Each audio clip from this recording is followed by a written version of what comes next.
30,000 feet above the earth, a broke mechanic whispered 7 words that would break a CEO's heart forever. "If I can't land this plane, my daughter chismoys." Jack Dawson wasn't supposed to be a hero. He was just a single dad and young dad in row 17 holding his sick child's hand when both engines failed and the pilots collapsed. But when they called his name over the intercom, everything Charlotte Hale thought she knew about courage shattered. This is their story. "Daddy, why do airplanes sound like they're crying?" Jack Dawson looked down at his daughter Emily, 6 years old, pale as hospital sheets, fingers cold even though the cabin was warm. "They're not crying, baby. They're singing us home." Emily smiled, but her lips had that blue tint Jack had learned to fear, the tint that meant her heart was struggling, the tint that meant time was running out. "I like that better," she whispered. "Row 17, window seat." Always the window seat, because Emily loved clouds, and Jack couldn't afford to say no to anything that made her smile. Not when the doctors said she had maybe 6 months. Not when the surgery cost $300,000 and insurance laughed in his face. Not when his mechanic's salary barely covered rent and medication. Across the aisle, a woman in a suit that probably cost more than Jack's car stared at her laptop like it was the only thing keeping her alive. Sharp features, gray eyes. The kind of person who'd never looked twice at people like Jack. Charlotte Hale. Though Jack didn't know that yet. Didn't know she was running. Didn't know her company had just been exposed for faulty aircraft parts. Didn't know the FAA was coming for her. Didn't know she'd chosen this flight because she thought she could disappear into the sky for a few hours and figure out how to save her empire. "Can I get you anything, sir?" The flight attendant stood there with that smile they all wore. Professional, tired, practiced. "We're good, thank you." Emily squeezed his hand. "Daddy, my chest feels funny." Jack's heart stopped. Funny how, like butterflies, but they're scared. He hit the call button, once, twice, 3 times. The flight attendant returned, and her smile died when she saw Emily's face. "We need a doctor, now." "I'll check, sir." She rushed away. Jack pulled Emily close, felt her heart racing against his chest. Too fast, way too fast. "Breathe, baby, just breathe." Across the aisle, Charlotte glanced up. Their eyes met for half a second. Hers were cold, empty. Then she looked away. The flight attendant came back with oxygen. "We have a nurse in first class." "Get her." Jack held the mask to Emily's face, watched her little chest rise and fall, counted each breath like counting prayers. "Tell me the story, Daddy, about when you were brave." "Emily, not now." "Please." His voice cracked. "Once there was a pilot who could land anything. Planes with no engines. Planes with no computers. Planes everyone said were impossible." "And then what happened?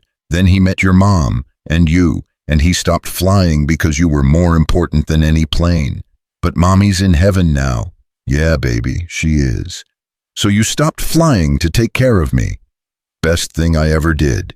The nurse arrived, checked vitals, gave medication, asked questions Jack had answered 1,000 times. Emily's breathing steadied. The blue faded slightly. Crisis averted. For now, that's when everything went wrong. The plane shuddered, hard, like something inside the engines had broken. Jack's head snapped up. He'd flown enough to know the difference between turbulence and disaster. "Ladies and gentlemen, this is your captain." The voice was calm, but Jack heard what passengers didn't. The edge, the fear underneath the training. "We're experiencing minor technical difficulties. Please remain seated with your seatbelts fastened." Minor technical difficulties, the same thing they said before planes fell out of the sky. The shudder came again. Worse this time. The overhead bins rattled. Someone screamed. Then the engine sound changed. Both engines. The steady hum that passengers never noticed until it disappeared. Silence. Just wind and the sound of 200 people realizing they might die. The oxygen masks dropped. Emily stared at hers. "Is this bad, Daddy?" Jack couldn't answer. His hands shook as he secured her mask, then his. Around them, panic spread like fire. A man was praying, a woman was crying, a baby screamed, someone was hyperventilating. Charlotte grabbed her laptop as it slid off the tray table. Her hands were shaking, the composure cracking. "This is Flight Attendant Morrison." The voice over the intercom was barely controlled. "Is there anyone on board with flight experience? We need you in the cockpit immediately." Silence. The kind that felt like drowning. "Please, anyone with any flight experience at all." Jack closed his eyes. 6 years since he'd flown. 6 years since the nightmares stopped. 6 years since he'd trusted himself with anything more important than fixing cars. "Daddy," he looked at Emily. Her eyes were so trusting, so certain he could fix this like he fixed everything. "Is there anyone?" The flight attendant's voice was breaking now. "We need help. The pilots are unconscious. We're gliding. No engines, please." A man 3 rows up stood. "I have a private pilot's license, single-engine Cessna." "That's not enough, sir. We need someone who's flown commercial jets or military aircraft." The man sat back down. Charlotte turned in her seat, really looked at them for the first time, at Emily with her oxygen mask, at Jack with his white knuckles gripping the armrest. "You know about planes," Charlotte said. It wasn't a question. "What? Your body language, the way you reacted to the engine sound. You're a pilot." "I was a pilot 6 years ago." "Can you fly this?" "I don't know." "That's not a no." Emily pulled her mask aside. "Daddy can fly anything. He told me so." "Baby, that was a story. You said you could land planes when everything was broken." Emily's voice was so small, so certain. "Everything's broken now." Charlotte stood, yanked her seatbelt off with shaking hands. "Excuse me, there's a pilot in row 17. "Ma'am, please sit." "There's a pilot in row 17. Charlotte's CEO voice filled the cabin, sharp, commanding, used to being heard. "Jack Dawson, former Air National Guard. He can land this plane." Every head turned. The flight attendant sprinted down the aisle like Charlotte had just thrown her a lifeline. "Sir, is that true? You're a pilot?" Jack couldn't breathe. "I haven't flown in 6 years." "Can you land a 737? "I flew C-130s, transport planes." "That's more than anyone else on this plane." Her eyes were desperate. "Please, sir, we have 217 people. We have maybe 7 minutes before we're too low." 7 minutes. Jack looked at Emily, at her trust, at her certainty. Then he looked at Charlotte, at this stranger who'd just volunteered him for suicide. "Watch my daughter," he said. "If I don't make it back." "You'll make it back," Charlotte said, but her voice shook. Jack knelt in front of Emily, cupped her face. "I'm going to land this plane, and then we're going home, and I'm making you cloud pancakes. Deal. Deal, Daddy." She smiled. "I believe in you." 3 words. The weight of the world. Jack ran. The aisle felt like a mile. Passengers reached for him, touched his shoulder, his arm, like he was something holy they could hold on to. He heard prayers in 3 languages, heard crying, heard someone say, "God bless you," like they were already at his funeral. The cockpit door was open. Both pilots slumped forward, unconscious, still breathing, warning lights everywhere, red, yellow, flashing like a Christmas tree designed by Satan. Jack slid into the captain's seat. His hands found the yoke. Muscle memory. The body never forgets. "Flight 227. This is Boston Center. Squawk 7700. Identify yourself." Jack reached for the radio. His hand was shaking so hard he almost missed the button. "Boston Center, this is Flight 227. My name is Jack Dawson, former Air National Guard C-130 pilot. I have 2 unconscious pilots and complete engine failure. Both engines. We're gliding at 28,000 feet." Silence. Then a woman's voice. "Jack. Jack Dawson." His breath stopped. "Sarah." "Oh my God." A pause. "Jack, it's Commander Sarah Lynn. I'm on duty tonight. Talk to me. What's your situation?" Sarah Lynn, the woman who'd trained him 10 years ago, who'd told him he was the best natural stick she'd ever seen, who'd written him a recommendation letter that could have gotten him any airline job in the country before Emily got sick, before he gave it all up. Sarah, I haven't touched a yoke in 6 years. I don't know if I can do this. Jack, listen to me. You were born to fly. You could land a brick if I asked you to. You've got this. I'm terrified. Good. Terrified pilots stay sharp. Cocky pilots crash. Now tell me what you're seeing. Jack scanned the instruments. Descending at 1,500 feet per minute, airspeed 250, no engines, no hydraulics. I'm a glider. Exactly. You're a very heavy, very expensive glider, and gliders can land. What's your nearest runway? I don't know. I don't know where we are. You're 93 miles northeast of Boston Logan, but you can't make Logan from your altitude. Then where? Hanscom Field, former Air Force Base, distance 58 miles. Can you see it on your nav display? Jack found it. A tiny airport, single runway. I see it. That's your target. Now I'm patching in Captain Mike Torres. He flies 737s for Delta. He's going to walk you through every switch, every procedure. But Jack, yeah, your daughter's on that plane, isn't she? His throat closed. Yeah. Then you're going to land, because that's what fathers do. We bring our kids home. Static. Then a new voice. Calm, professional. Jack, this is Captain Torres. First thing, take a breath. You're doing great. I haven't done anything yet. You're in the seat. That's something. Now what's your glide ratio on a C-130? Depends. Maybe 12-to-1 clean. This bird's about 17-to-1 if you're lucky. That means for every mile of altitude, you get 17 miles forward. You're at 28,000 feet. That's about 5 miles of altitude. Do the math. Jack did.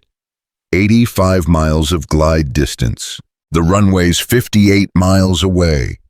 So you've got cushion. If I don't screw up, you won't. Trust the plane. Trust your training. Trust yourself. Back in the cabin, Charlotte sat in Jack's seat next to Emily. The little girl was watching her. You're shaking, Emily said. I'm scared. That's okay. Everybody's scared. Aren't you? Emily thought about it a little, but Daddy's flying now, so it'll be okay. Charlotte looked at this child, dying, on a plane with no engines, still believing in miracles. How do you know? Because daddies don't let their kids fall. Something inside Charlotte broke. When was the last time anyone had believed in her like that? When was the last time she'd believed in anything? What's your name? Emily asked. Charlotte. Like the spider in the book. What book? Charlotte's Web. She saves Wilbur even though she's just a spider. She makes miracles with words. Emily smiled. Are you good at miracles? Charlotte's voice shook. No, I'm really not. Maybe you just need practice. A man 3 rows back stood up, tall, angry, drunk. This is bullshit. Some random guy who hasn't flown in 6 years. We're all going to die. Sir, please sit down. A flight attendant moved toward himself. Sit down. We're in a plane with no engines being flown by a fucking mechanic. I want off this plane. Sir, we're at 26,000 feet. He shoved past her, started toward the cockpit. I'm getting answers. Charlotte stood, every inch the CEO. Sit down. Who the hell are you? Charlotte Hale, CEO of Hale Aerospace. That man in the cockpit is the only reason you're still breathing. You want to survive this? Sit down and shut up. Hale Aerospace. The man's face changed. Your company killed 83 people last year. Faulty parts.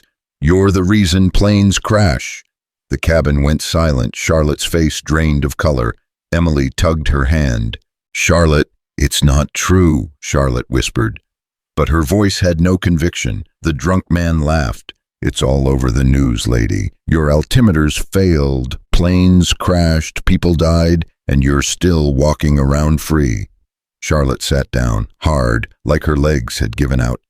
Emily squeezed her hand. He's mean. Don't listen. But Charlotte was listening, to every word, to every truth she'd been running from. Ma'am, a flight attendant appeared, said, we need to prepare for emergency landing. Brace position in 5 minutes. Charlotte nodded numbly. Emily leaned closer. Charlotte, are you okay? No, Charlotte whispered. I'm not. I built faulty parts. People died, and I ran. I didn't fix it. I just ran. My mommy used to say everyone makes mistakes. Not like mine. She also said it's not about the fall. It's about getting back up. Charlotte looked at this 6-year-old philosopher. Your mom sounds amazing. She was. She died when I was 4. Emily said it simply, matter of fact, but I still remember some things, like that. In the cockpit, Jack was fighting physics. Flight 227, you're at 22,000 feet. Start your turn toward Hanscom. Jack banked left. Gentle. Every degree cost altitude. Good, now level out, you're on course. Mike, I'm running the numbers. I'm going to be short. You don't know that. I'm descending at 1,200 feet per minute. The runway's 41 miles away. The math doesn't work. Jack, there's a highway 3 miles short of the runway. State police are clearing it now. Worst case, you put her down there. A highway, 4 lanes, straight shot, not ideal but survivable. And the cars being cleared as we speak. But Jack, aim for the runway. Let's make that our first choice. 15 minutes crawled by, every second measured in heartbeats and prayers. Flight 227, you're at 15,000 feet. I need you to deploy flaps to 5 degrees. And if I deploy flaps, I lose glide distance. If you don't deploy flaps, you'll come in too fast to land safely. You'll overshoot and crash. Jack's hand moved to the flap lever, deploying flaps. The plane shuddered. The smooth glide became a controlled fall. Altitude bled away like water through his fingers. Sarah, I'm not going to make the runway, not even close. Jack, adjust, heading 2 degrees left. There's warm air rising from the city. It might give you lift. He turned, felt the plane rise slightly. 100 feet, a gift. Flight 227, you're at 12,000 feet, 31 miles from the runway. You need to extend landing gear. That'll kill what little glide I have left. Jack, you can't land without landing gear. Not yet. Jack, Sarah, trust me, please. Silence. Then, okay, but you've got 2 minutes to decision point. After that, it's too late. In the cabin, flight attendants moved through the rows. Brace position. Head down, hands over your head. Brace position. Emily looked at Charlotte. What's brace position? Charlotte showed her. Like this, sweetheart. Emily tried it, but her breathing was getting worse. Faster, shallower, Charlotte noticed. Emily, are you okay? My chest hurts. Where's your medicine? In Daddy's bag. Overhead bin. Charlotte jumped up, yanked open the bin, found the bag, pulled out an inhaler. This one. Emily nodded. Charlotte helped her use it, watched the little girl's breathing slow slightly. Thank you, Emily whispered. Flight 227, you're at 8,000 feet, 20 miles from the runway.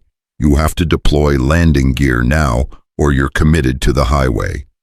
Jack stared ahead, numbers flying through his mind. Altitude, distance, descent rate, it all said the same thing. Impossible.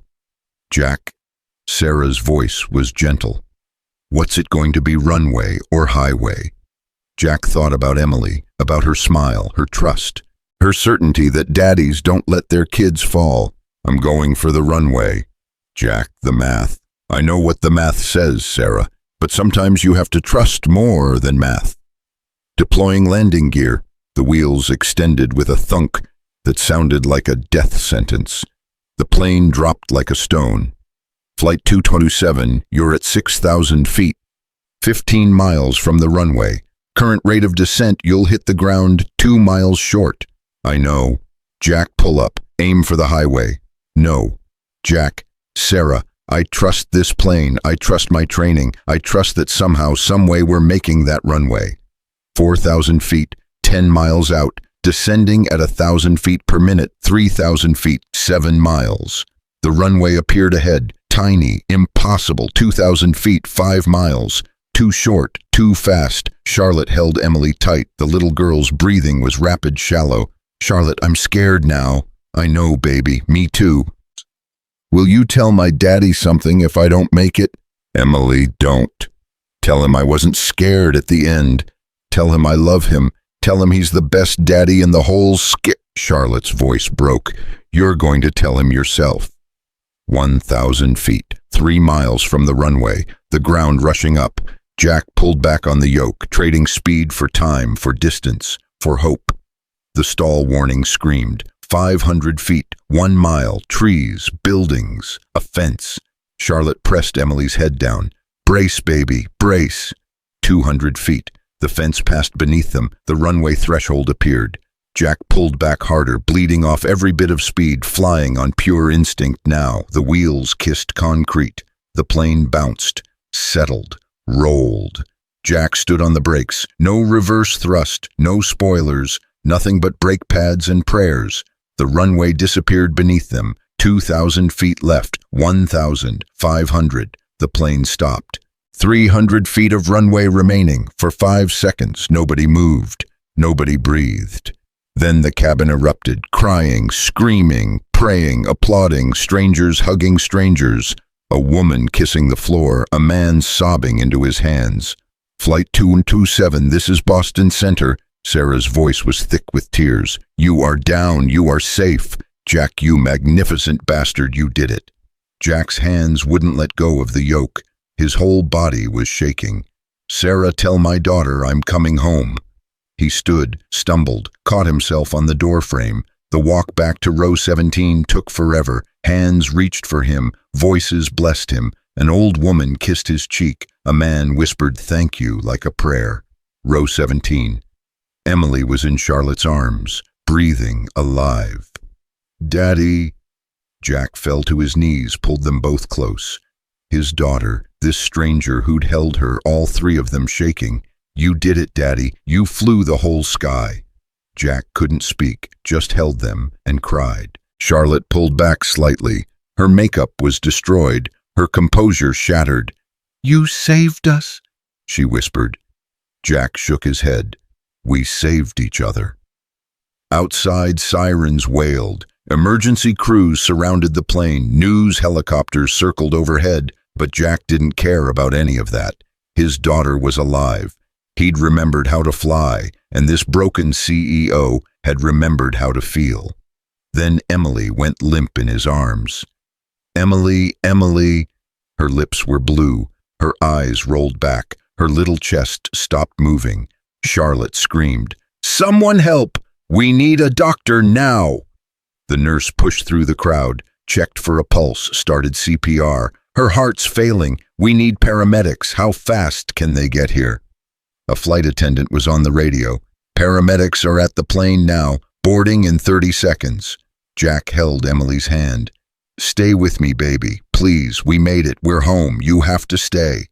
Paramedics burst into the cabin. Equipment, orders, movement. They lifted Emily onto a stretcher, started an IV. Oxygen, medications Jack couldn't pronounce. Sir, are you her father?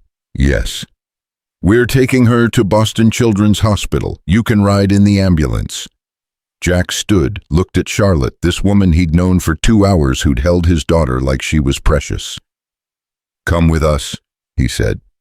Please. Charlotte nodded, unable to speak. They followed the stretcher off the plane into the chaos of flashing lights and shouting reporters and a world that wanted answers Jack didn't have. Behind them, the plane sat silent on the runway. No engines, no power, just metal and faith. Ahead of them, an ambulance waited with its doors open, and inside, Emily's heart monitor beeped once, twice, then nothing but a faint line and a sound that would haunt Jack for the rest of his life. The sound a heart monitor makes when it flatlines is something you never forget. It's not dramatic like in movies. It's just a single, endless note that erases everything else in the world. Jack lunged forward. No, no, Emily, wake up. Baby, please. The paramedic pushed him back. Sir, we need space. Let us work. That's my daughter. I know, sir. That's why you need to let us save her. Hands move fast. Chest compressions, medications, someone counting, someone shouting numbers Jack didn't understand. Charlotte stood frozen in the ambulance doorway, watching this little girl die, and all she could think was, "This is my fault." The faulty altimeter that caused the engine failure, the parts her company manufactured, the shortcuts she'd approved to meet quarterly projections. Clear. Emily's small body jerked. The monitor stayed flat. Again. Clear. Another jolt. Nothing. Jack's knees hit the ambulance floor. "Please, God, please, not her. Take me, take anything, just not her." Charlotte found her voice. "How much time does she have?" The paramedic didn't look up. "We're losing her. Somebody get that IV going, now." "I'm asking how much time before we can't bring her back." "Ma'am, please step aside. Answer me." Charlotte's CEO voice cut through the chaos. "I need to know if we have time to get her to Boston Children's before it's too late." The paramedic met her eyes. "If we don't get her heart restarted in the next 60 seconds, it won't matter which hospital we're at." Charlotte grabbed her phone, dialed a number she hadn't called in 3 years. "This is Charlotte Hale. I need a life flight helicopter at Hanscom Field immediately. Pediatric cardiac arrest. Patient is 6 years old. Yes, I'll pay whatever it costs. I don't care if it's Saturday night. I don't care if you have to wake up every surgeon in Boston. Get me that helicopter." She hung up, looked at the paramedic.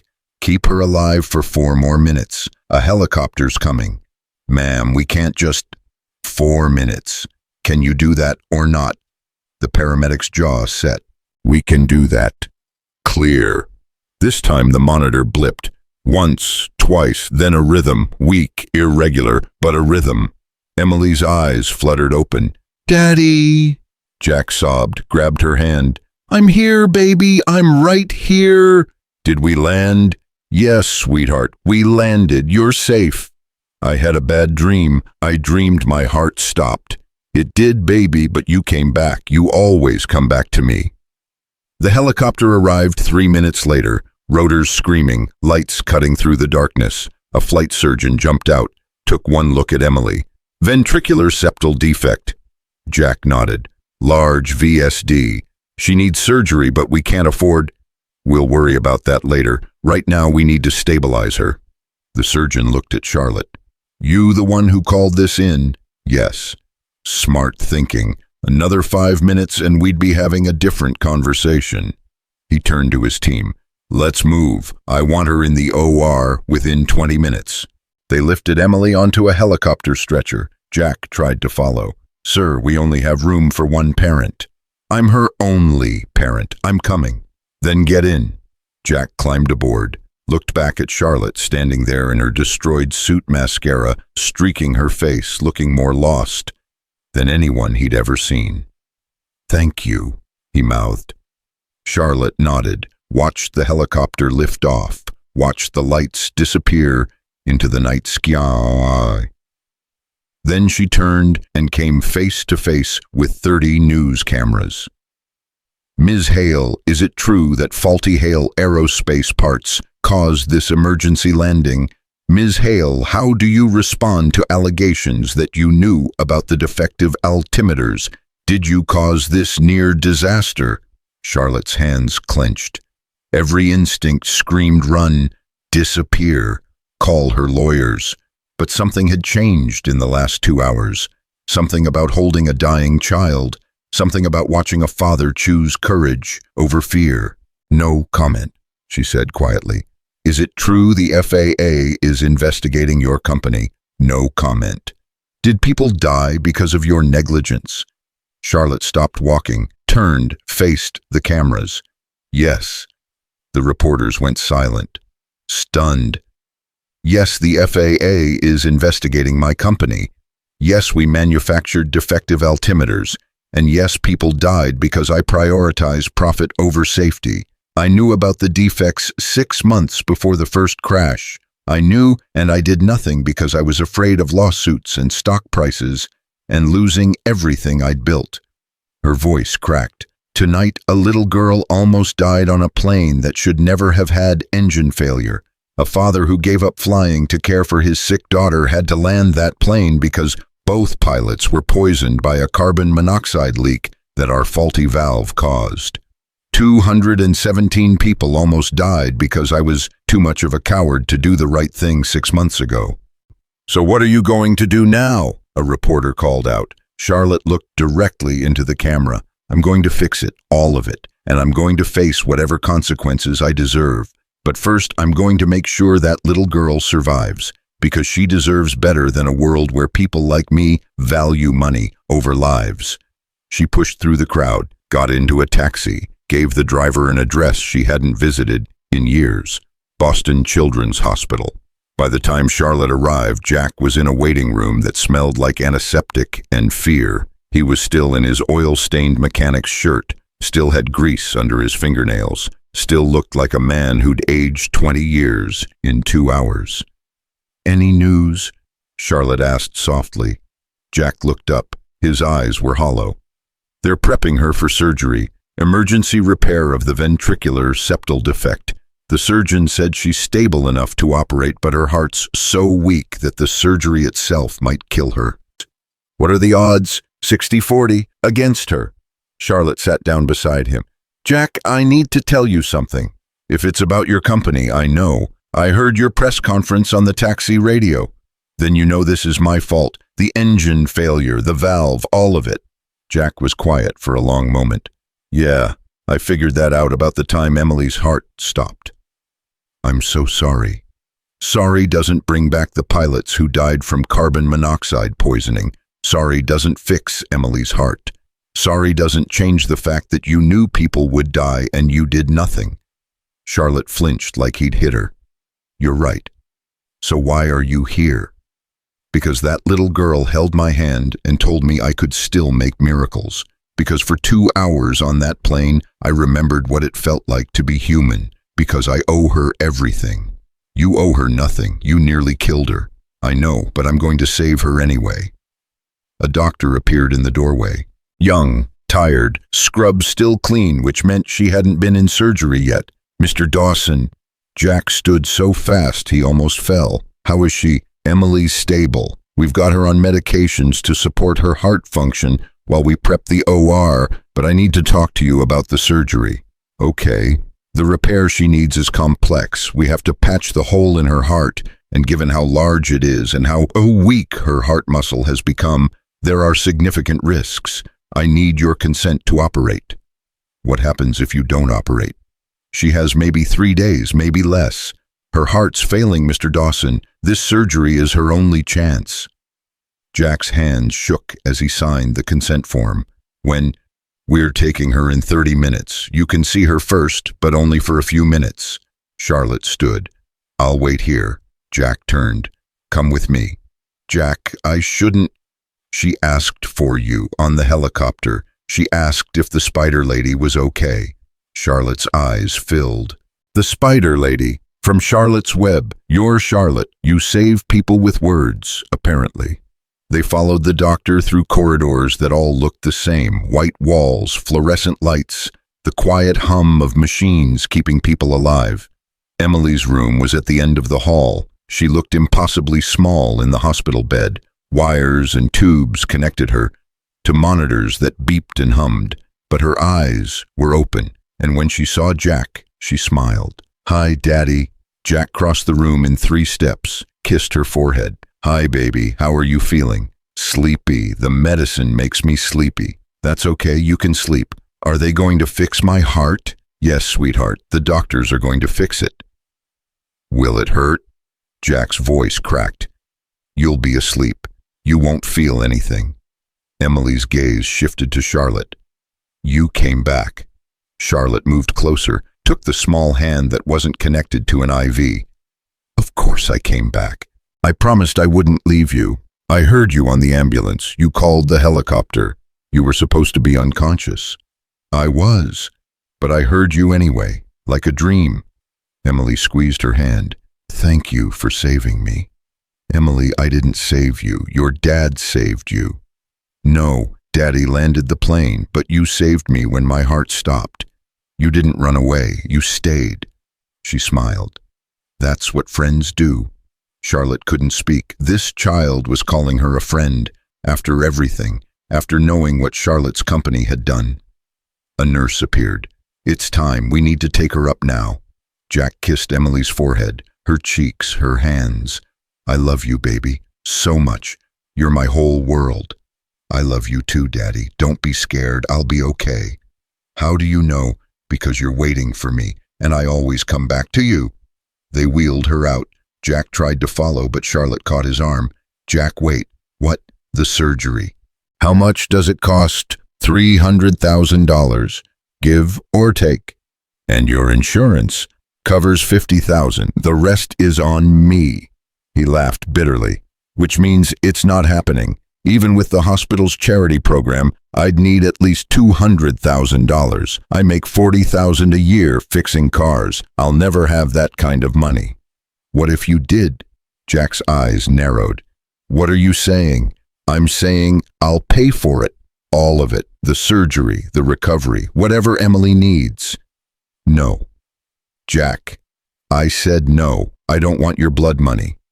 It's not blood money, it's just money.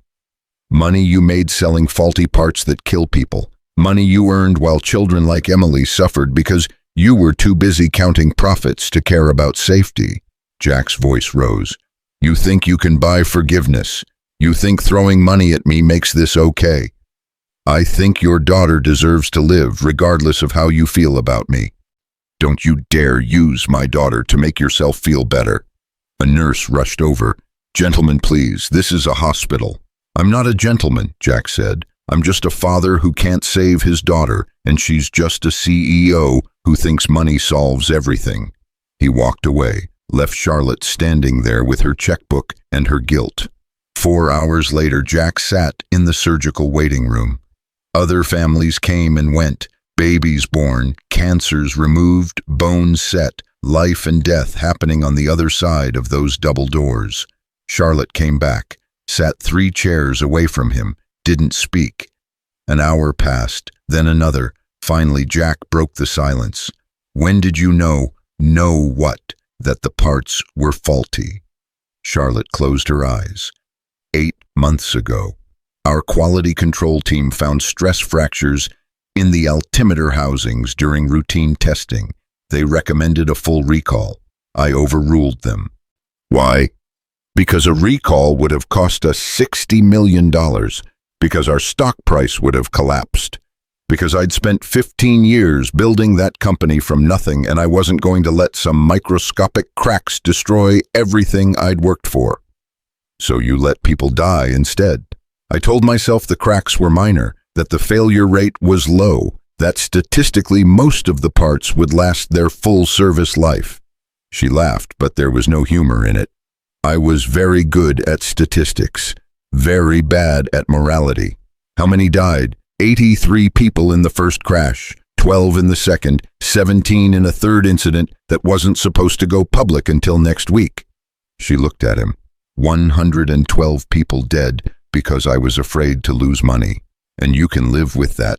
No, I can't. That's why I ran. That's why I was on that plane tonight. I was supposed to disappear, fly to Hong Kong, dissolve into some corporate tax haven where extradition is complicated and money buys silence. But you didn't. I couldn't, not after Emily looked at me and saw someone worth believing in, not after you risked everything to save 200 strangers, not after I held a dying child and realized that some things matter more than quarterly earnings. Jack was quiet for a long time. She really got to you, didn't she? Yeah, she really did. The double doors opened. The surgeon came out, still in scrubs, mask pulled down, face unreadable. Jack stood. His legs almost gave out. How is she? The surgeon smiled. The surgery went perfectly. We patched the VSD with a pericardial graft. Her heart rhythm is strong. Blood flow is normal. She's going to need some recovery time, but Mr. Dawson, your daughter is going to be okay. Jack collapsed into a chair, put his head in his hands, sobbed. Charlotte closed her eyes, sent up a prayer to a God she wasn't sure listened to people like her. Can I see her? Jack asked. She's in recovery now. Give us about an hour to get her settled in the ICU, then you can visit. But she's sedated. She probably won't wake up until tomorrow morning. I don't care. I just need to see her breathing. The surgeon nodded. Someone will come get you when she's ready." She left. Jack and Charlotte sat in silence. Finally, Charlotte spoke. "I meant what I said about paying for the surgery. I know. Will you let me? I don't know. Part of me wants to tell you to go to hell. Part of me knows Emily needs follow-up care and medications, and I can't afford any of it on my own. So let me help." "Why? So you can feel less guilty." "Maybe, but also because Emily was right. I can still make miracles if I try." Jack looked at her, really looked, saw the brokenness there, the regret, the desperate need for redemption. "If I let you do this, it doesn't make us friends." "I know. It doesn't make what you did okay." "I know that too. And you still have to face the consequences, the FAA, the lawsuits, prison probably." "I'm ready for that." Jack sighed. "Okay, pay for the surgery, pay for Emily's care, but after that we're done. You go back to your life and I go back to mine." Charlotte nodded. "Thank you."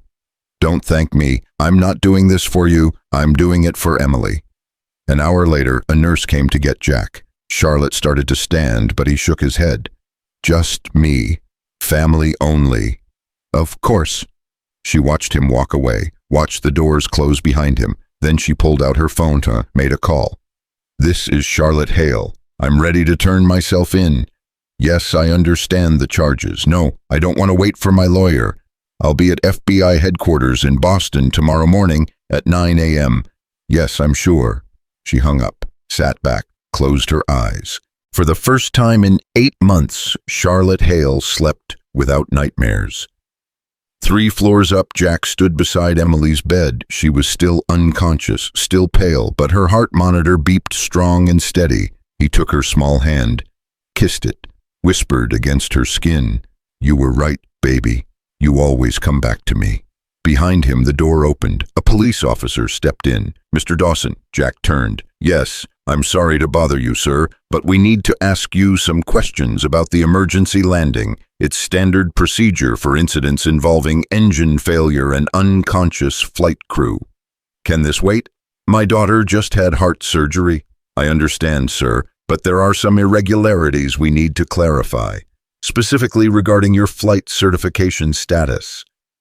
Jack's stomach dropped. "What do you mean? According to FAA records, your pilot's license was revoked 6 years ago due to failure to maintain medical certification requirements. Is that correct?" "I let it lapse. I wasn't flying anymore." "So you were aware that you were not legally certified to operate a commercial aircraft when you entered that cockpit tonight?" "The pilots were unconscious. The plane was going to crash. I didn't have a choice." "We understand that, sir, but the FAA requires us to investigate any incidents involving unauthorized individuals operating commercial aircraft. There may be charges." Jack laughed, actually laughed. "You're going to charge me for saving 200 people. We're not charging you with anything yet, sir. We're just asking questions. My daughter almost died tonight, twice, and you want to ask me questions about paperwork? Sir, please calm down. Get out." "Mr. Dawson," I said get out. "My daughter is lying here with her chest cut open because your precious FAA certified parts failed and poisoned 2 pilots and killed both engines. Don't talk to me about regulations. Don't talk to me about unauthorized operation. I did what I had to do to save lives, and if you want to charge me for that, then bring it on. But do it somewhere else, because right now I'm staying with my daughter." The officer hesitated, then nodded. "We'll be in touch, Mr. Dawson." He left. Jack sank into the chair beside Emily's bed, put his head in his hands. "What am I going to do, baby?" he whispered. "I saved everyone, and now they want to punish me for it. I can't go to jail. Who's going to take care of you?" Emily's fingers twitched. Her eyes fluttered open, unfocused, drugged, but open. "Daddy."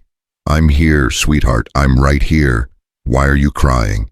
"I'm just tired, baby. It's been a long night." "Did I get fixed?"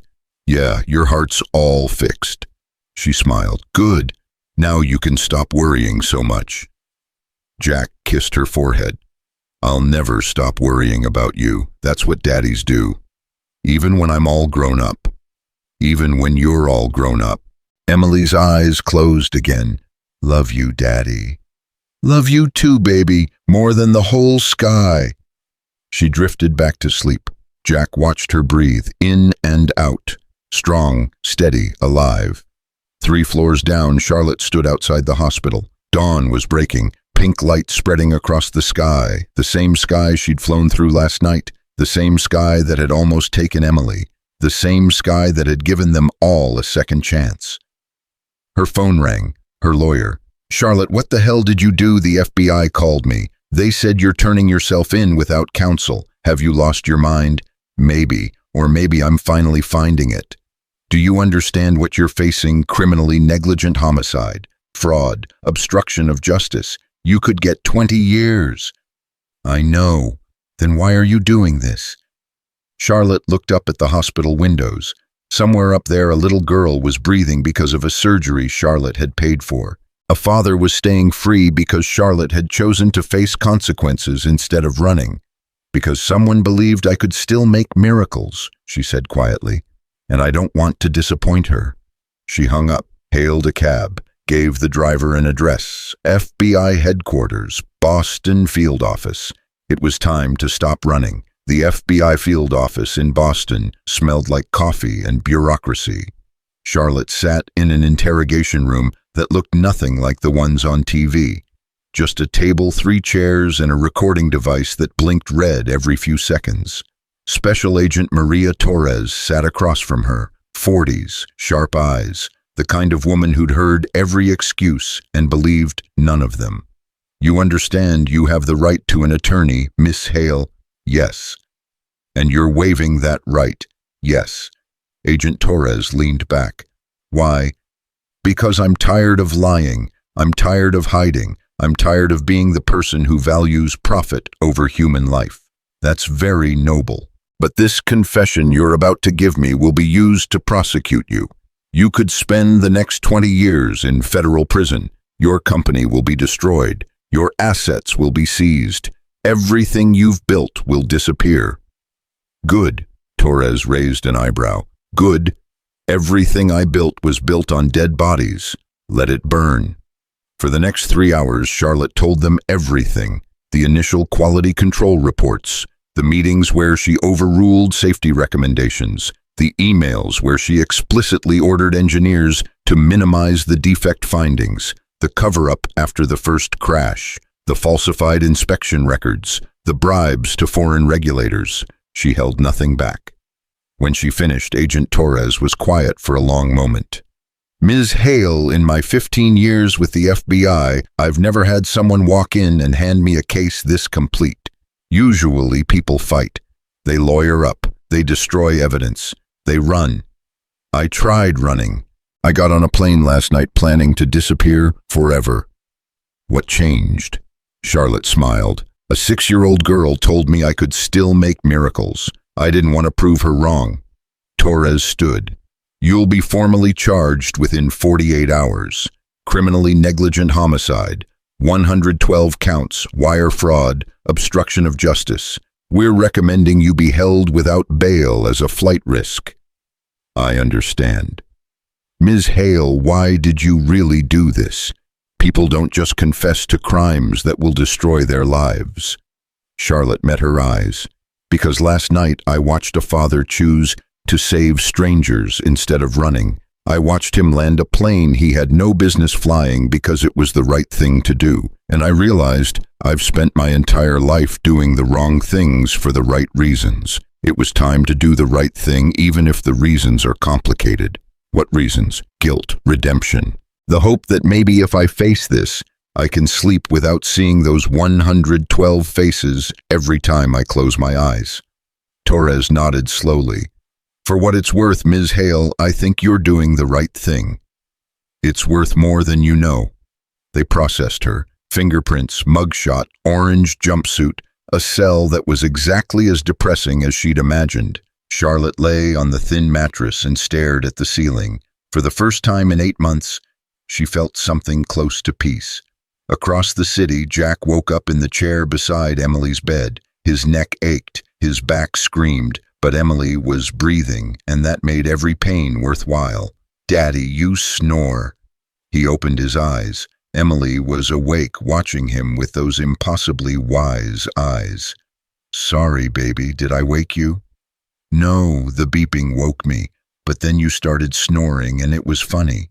Jack laughed, actually laughed. "How are you feeling?" "My chest hurts, but not my heart. My heart feels better." "That's because the doctors fixed it."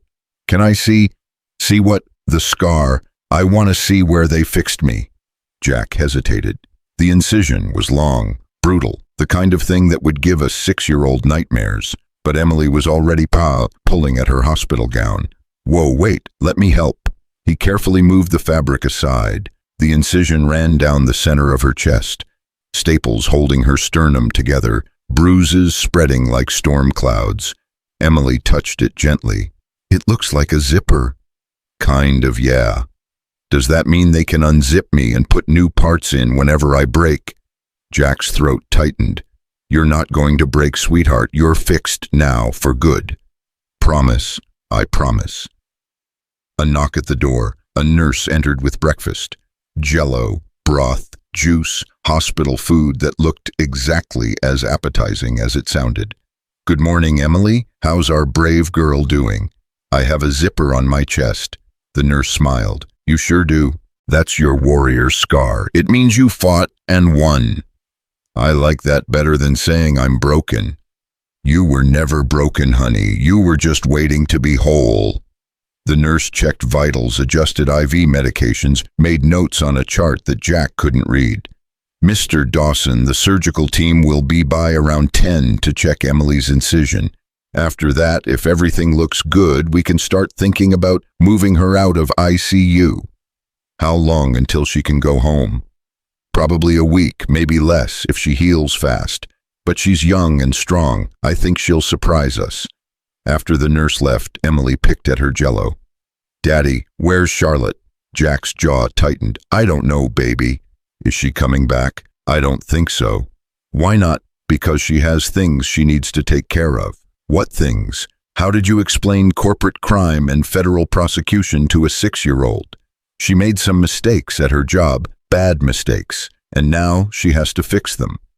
Like when I broke Mrs. Henderson's window playing baseball and had to say sorry and pay for it with my allowance.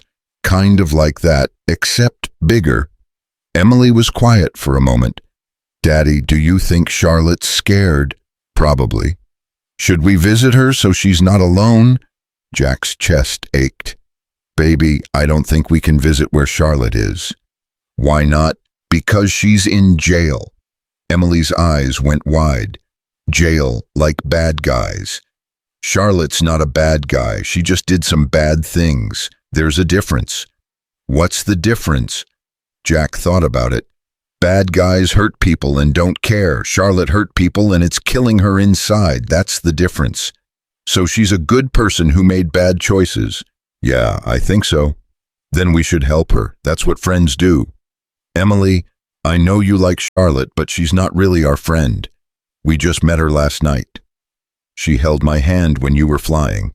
She called the helicopter when my heart stopped. She paid for my surgery even though you were mean to her."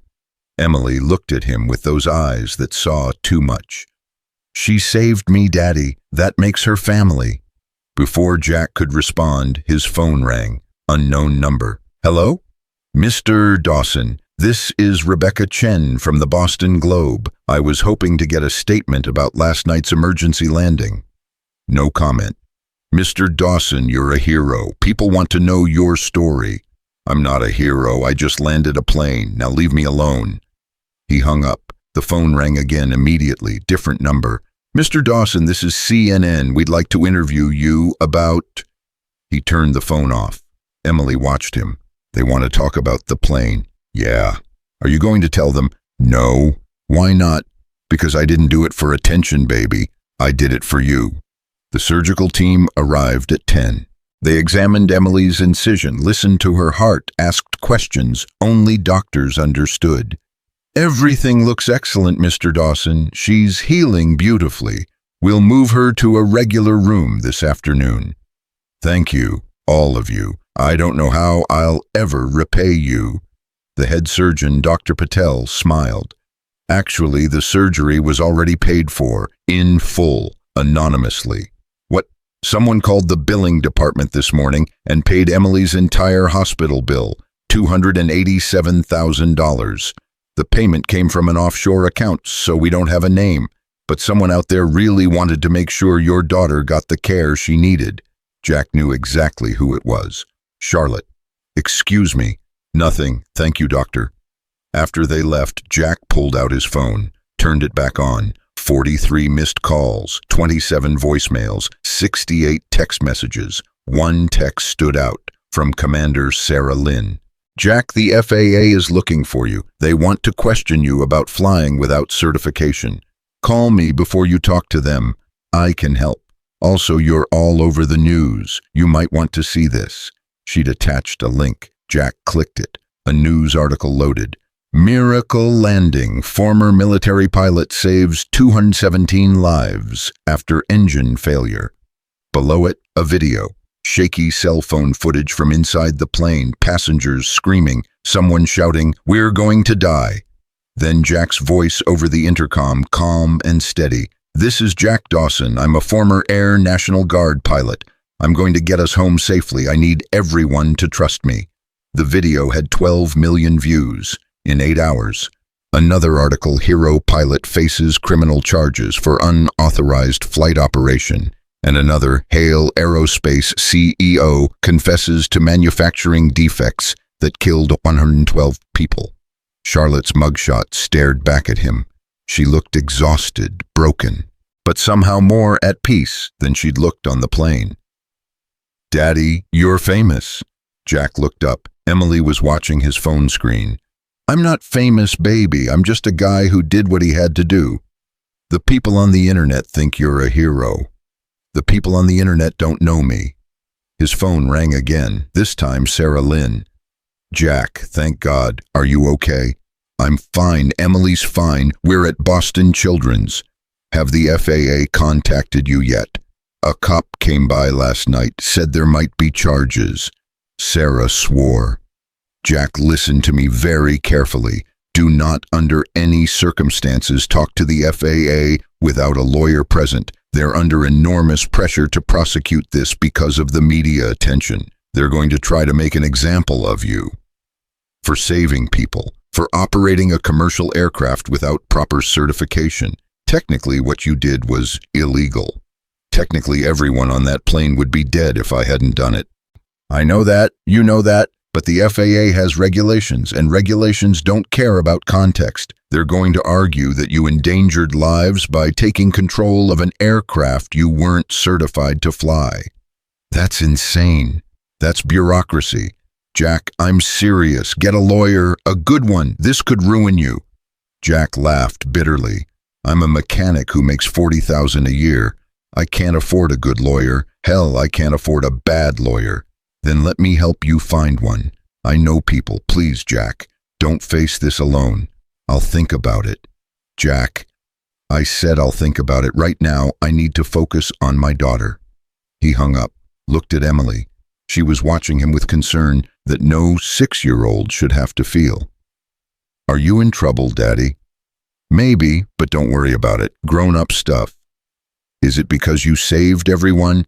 "Yeah, baby. Turns out saving people without the right paperwork is frowned upon." "That's stupid." "I agree." A new visitor appeared at the door. Not a nurse, not a doctor, a woman in an expensive suit carrying a briefcase. "Mr. Dawson," who's asking. "My name is Jennifer Walsh. I'm an attorney. I represent the Pilots Association for Aviation Safety. We'd like to offer you legal representation at no cost." Jack stared at her. "Why?"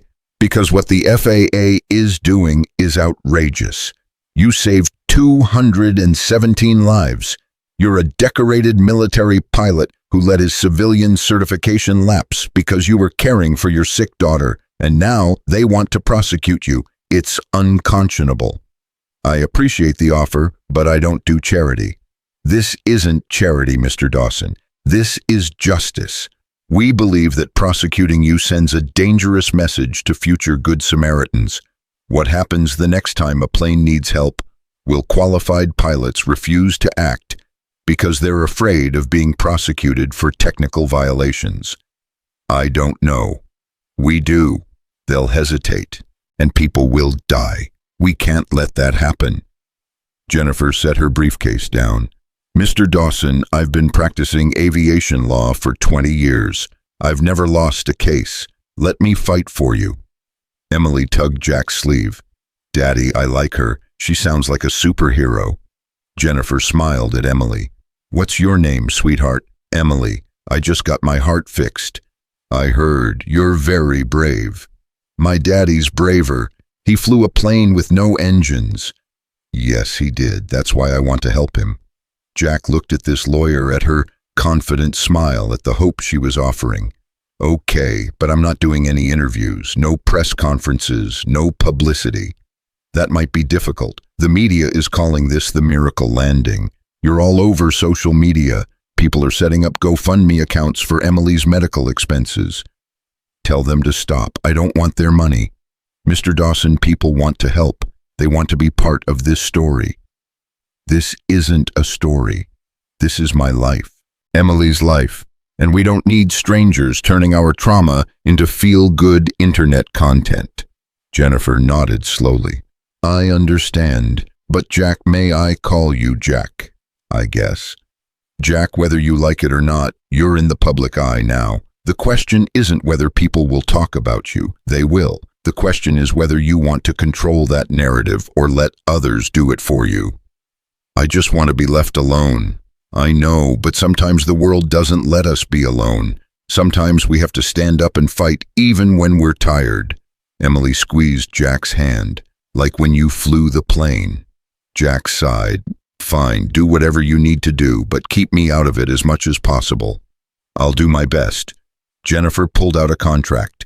This is a standard representation agreement. Read it over, sign it if you agree, and I'll get started on your defense immediately. Jack signed without reading it. What choice did he have? After Jennifer left, Emily yawned. Tired, baby. A little. Surgery is exhausting. Jack laughed. I bet. Get some sleep. Will you stay? I'm not going anywhere. Promise, promise. Emily closed her eyes. Within minutes, she was asleep. Jack sat in the chair and watched her breathe. His miracle. His reason for everything. His phone buzzed. A text from an unknown number. Mr. Dawson, this is Charlotte Hale. I'm using a friend's phone from jail. I heard about the FAA investigation. I've instructed my legal team to provide any documentation needed to prove the engine failure was caused by Hale Aerospace parts. You saved lives because of my company's negligence. The FAA needs to know that. You're not the criminal here. I am. Tell Emily I'm thinking of her. Tell her the spider is trying to make her miracle. Jack read the message 3 times. Then he typed back. She's okay. Surgery went well. Thank you for paying for it. You didn't have to do that. A minute later, yes, I did. It's the least I can do after almost killing her. How are you holding up? I'm tired, scared, angry, but she's alive, so none of that matters. You're a good father, Jack. I'm just a father. There's no such thing as a good one or a bad one. You either show up or you don't. I show up. The world needs more people who just show up. The world needs more people who don't manufacture faulty aircraft parts. A long pause, then, you're right. I'm sorry. For everything. Jack stared at the screen. He should hate this woman, should blame her for everything, but all he could see was her face when Emily's heart stopped. The terror, the desperation, the humanity underneath the corporate mask. Charlotte, why did you really pay for Emily's surgery? Because she believed I could still be good, and I wanted to prove her right. Is it working? I don't know yet. Ask me in 20 years when I get out of prison. Will you really get 20 years? Probably, maybe more. I confess to everything. The prosecutors have enough evidence to put me away for life if they want. Are you scared? Terrified, but also relieved. I've been running from this for so long. It's almost peaceful to finally stop. Jack didn't know what to say to that. Emily stirred in her sleep, mumbled something about clouds. I should go, Jack typed. Emily needs me. Of course, Jack. Yeah, take care of her. She's special. I know. And take care of yourself. The world needs more people like you. Jack put his phone away, leaned back in the chair, closed his eyes. 2 days later, Emily was moved to a regular room. She was eating solid food, walking with assistants, smiling more. The news coverage hadn't died down. If anything, it had gotten worse. Reporters camped outside the hospital. Strangers sent gifts. Politicians made statements. Everyone had an opinion about the miracle landing. Jack ignored all of it. On day 3, Jennifer Walsh returned. I have news. Good or bad, both. Good news, the National Transportation Safety Board finished their preliminary investigation. They confirmed that both engines failed due to carbon monoxide contamination from a faulty valve. The valve was manufactured by Hale Aerospace and had a known defect that Charlotte Hale deliberately concealed. And the bad news, the FAA is still moving forward with charges against you. They're arguing that regardless of the circumstances, you violated federal aviation regulations by operating an aircraft without proper certification. So I'm going to jail for saving people. Not if I have anything to say about it. Jack, we're going to fight this. We're going to take it to court if we have to. And we're going to win. How can you be so sure? Because the law isn't just about rules. It's about justice. And sending you to prison would be a miscarriage of justice so egregious that no jury would convict you. And you have a lot of faith in the legal system. I have a lot of faith in common sense. And common sense says you're a hero, not a criminal. Emily, who'd been quietly coloring in bed, looked up. Are they really going to arrest my daddy? Jennifer knelt beside the bed. They might try, sweetheart, but we're not going to let them succeed. Good, because my daddy's the best pilot in the whole sky. Even the FAA people should know that. Jennifer smiled. I'm going to use that line in court. That night, Jack's phone rang. Commander Sarah Lynn. Jack, turn on the news, Channel 7, now. He found a TV in the family waiting room, turned it to Channel 7, a press conference. The FAA administrator stood at a podium. After careful review of the events of October 9th, the FAA has decided to proceed with charges against Jack Dawson for unauthorized operation of a commercial aircraft. Mr. Dawson will be charged with multiple violations of federal aviation regulations. If convicted, he faces up to 5 years in federal prison and substantial fines. The room erupted. Reporters shouting questions, camera flashes. This is a matter of safety and regulatory compliance, the administrator continued. While we acknowledge Mr. Dawson's military service and his intentions, we cannot allow individuals to operate commercial aircraft without proper certification regardless of the circumstances. Jack felt sick. However, the administrator continued, we are also announcing a full criminal investigation into Hale Aerospace and its role in the engine failure that necessitated Mr. Dawson's actions. Charlotte Hale is currently in federal custody, facing charges that could result in life imprisonment. The press conference ended. Jack turned off the TV, walked back to Emily's room in a daze. She was asleep, peaceful, unaware that her father might be going to prison. He sat in the chair, put his head in his hands. A knock at the door. A nurse. Mr. Dawson, there's someone here to see you. She says it's urgent. I'm not taking visitors. She says her name is Maria Torres, FBI. Jack's stomach dropped. Send her in. Agent Torres entered. She looked tired. Mr. Dawson, I'm sorry to bother you so late. If you're here to arrest me too, get in line. I'm not here to arrest you. I'm here to ask you a question. What question? Charlotte Hale gave us a full confession, but there's something she won't tell us. Someone inside Hale Aerospace who helped her cover up the defects. She says she'll only reveal the name to you. Why me? I don't know, but she's refusing to cooperate further unless we let her talk to you in person. Jack looked at Emily, at his sleeping daughter who believed Charlotte could still make miracles. When, tomorrow, 9 a.m., Federal Detention Center, you'll have 15 minutes. Okay. Mr. Dawson, I have to warn you, anything Charlotte says to you could be used in court. Against her or against you. I understand. Agent Torres handed him a visitor's pass. See you tomorrow. After she left, Jack looked at Emily. What do you think, baby? Should I go see Charlotte? Emily didn't answer, just kept sleeping, kept breathing, kept being alive, and that was answer enough. The Federal Detention Center looked exactly like Jack imagined hell would look.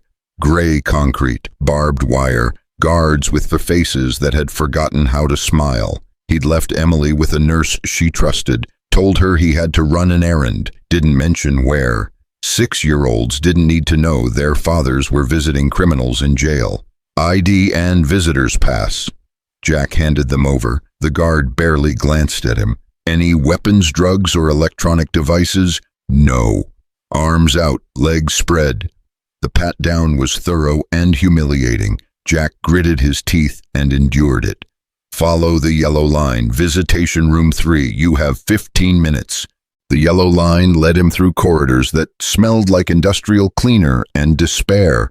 Other visitors passed him. Women crying, children who didn't understand why Daddy couldn't come home. An old man who looked like he'd made this walk 1,000 times. Visitation room 3 was small. A table bolted to the floor, 2 chairs, a camera in the corner, no privacy, no warmth, just surveillance and sterile air. Charlotte was already there, orange jumpsuit, no makeup, hair pulled back. She looked smaller somehow, like prison was eating her from the inside out, but her eyes were clear, clearer than they'd been on the plane. Jack, Charlotte, they sat, didn't touch, weren't allowed to. How's Emily? She's good, walking, eating, smiling. The doctors say she can go home in 2 days. Charlotte's shoulders sagged with relief. Thank God. Yeah, thank God, and thank you for paying for everything. It was the least I could do. It was more than that. You didn't have to bankrupt yourself to save her. Charlotte laughed. It was a broken sound. Jack, I'm going to prison for 20 years minimum. Money doesn't mean anything anymore. At least this way it did some good. The FBI said you wanted to see me, that you won't give up some name unless you talk to me first. I wanted to explain before you hear it from them. Hear what? Charlotte took a breath. The engineer who helped me cover up the defects, the one who falsified the inspection reports and buried the quality control findings. It was someone close to me, someone I trusted completely. Who? My brother, Daniel Hale. He's the VP of engineering at Hale Aerospace. Jack stared at her. Your brother helped you kill 112 people. He didn't help me kill anyone. He helped me hide evidence that could have prevented those deaths. There's a difference. Is there? No. Charlotte's voice cracked. No, there isn't. We're both murderers. We just used spreadsheets instead of guns. Why are you telling me this? Because Daniel's going to walk. He covered his tracks too well. All the incriminating emails came from my account. All the orders to falsify records have my signature. He made sure of that. And now the FBI can't touch him without my testimony. So testify. I am. That's what I wanted to tell you. I'm giving them everything. Every email Daniel sent me. Every conversation we had. Every detail of how we orchestrated the cover-up together. He's your brother. He's also a coward who let me take the fall alone. Who's currently giving press interviews about how shocked he is by my actions. Who's positioning himself to take over the company after I'm convicted. Charlotte's hands clenched.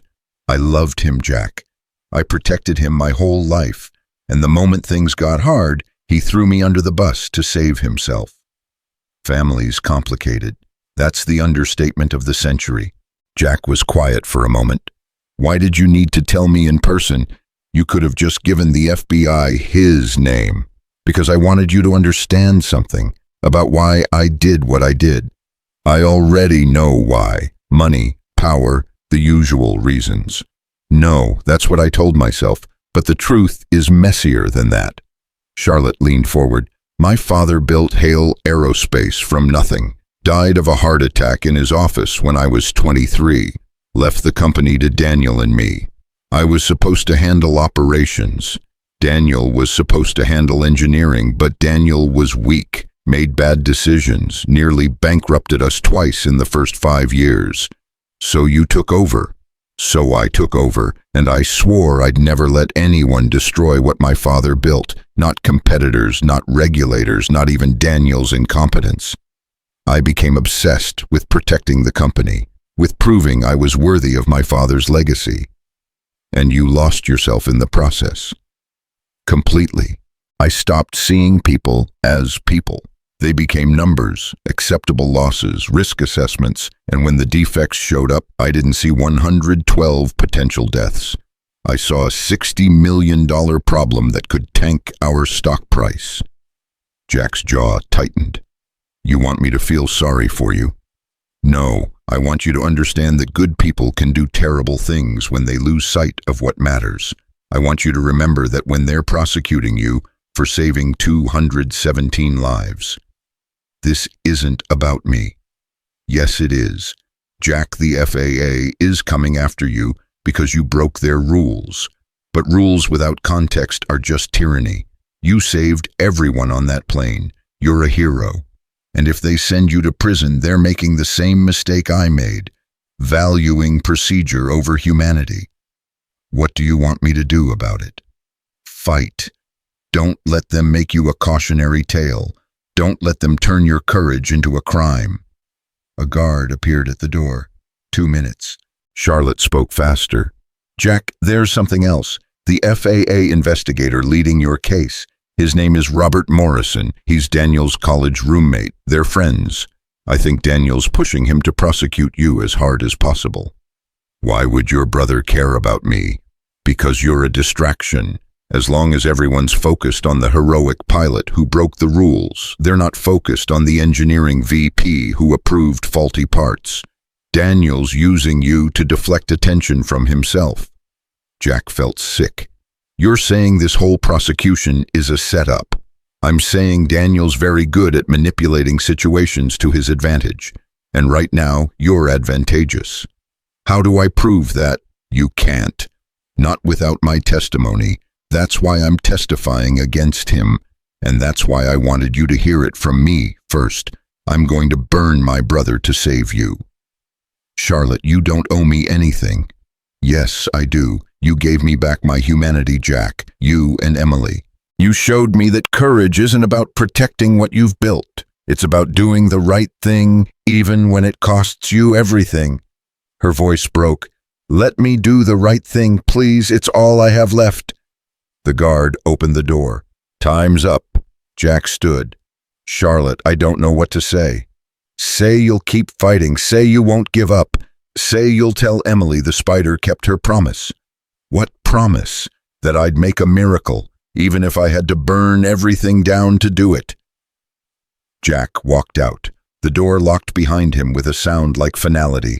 He made it to his car before his hands started shaking, sat in the parking lot and tried to process everything Charlotte had told him, her brother, the conspiracy, the manipulation. His phone rang. Jennifer Walsh.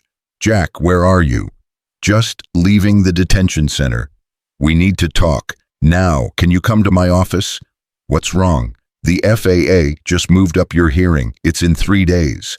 And they're bringing in expert witnesses to testify that your actions endangered everyone on that plane. That's insane. That's strategy. They want to move fast before public opinion turns completely against them. Jack, this is going to be a fight. Are you ready? He thought about Emily, about Charlotte burning her life down to save him, about 217 people who were alive because he'd broken the rules. Yeah, I'm ready. 2 hours later, Jack sat in Jennifer's office.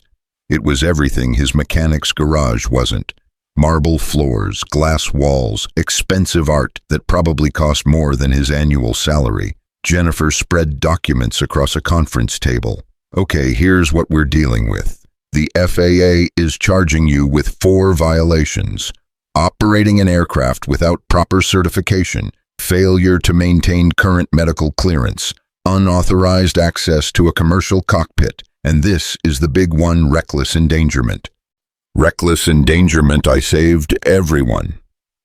Their argument is that you couldn't have known you'd succeed, that you put 217 lives at risk by attempting a landing you weren't qualified to perform. They're saying you should have let the aircraft crash under autopilot, which statistically would have had a higher survival rate. Jack laughed. It was a hollow sound. Autopilot was dead. We were gliding. There was no survival without someone flying that plane. I know that. You know that. But the FAA is going to bring in experts who'll testify that statistically controlled crashes have better survival rates than attempted landings by unqualified pilots. Those experts weren't on that plane. I was. Exactly. That's our defense. You were there. You assessed the situation. You made the only choice that gave everyone a chance, and it worked. So what do? We build a case that shows you're not just some random guy who got lucky.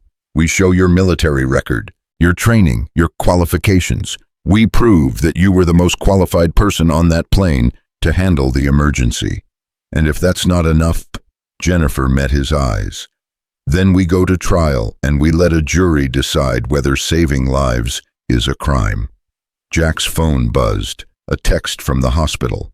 Emily's asking for you, says her chest hurts. His heart stopped. I have to go. Of course, we'll finish this later. Jack, yeah, we're going to win this, I promise. Jack drove back to the hospital going 20 over the speed limit, burst into Emily's room expecting the worst. She was sitting up in bed coloring, smiling. Baby, are you okay? They said your chest hurts. It did, but the nurse gave me medicine and now it's better.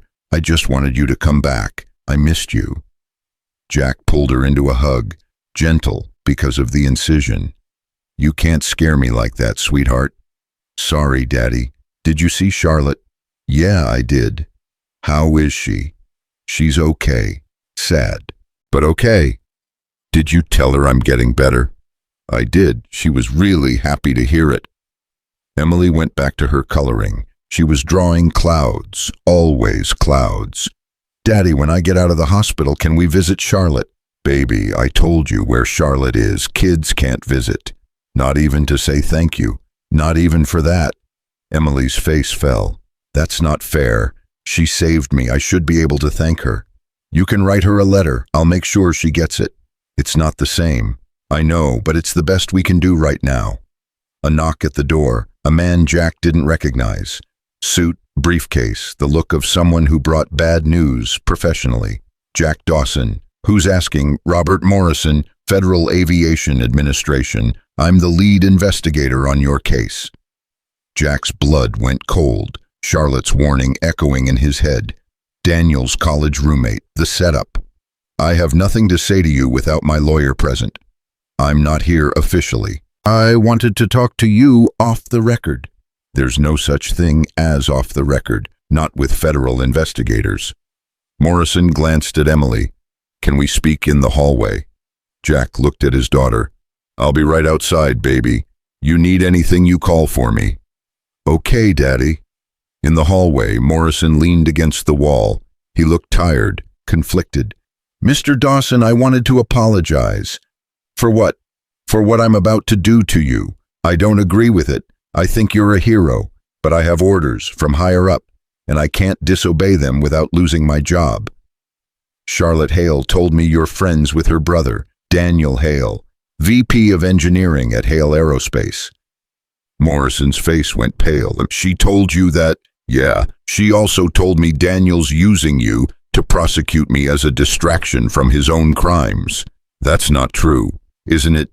You're coming after me for saving lives while Daniel walks free after helping kill 112 people. Explain how that's justice. Morrison looked away. I can't comment on ongoing investigations involving Hale Aerospace, but you can railroad me to help your friend avoid scrutiny. I'm not railroading anyone. I'm following the evidence. Bullshit. You're following orders from someone who wants me to be the villain so everyone forgets about the real criminals. Morrison's jaw clenched. Mr. Dawson, I came here to warn you. This case is going to get ugly. The FAA is bringing in expert witnesses who'll tear apart every decision you made in that cockpit.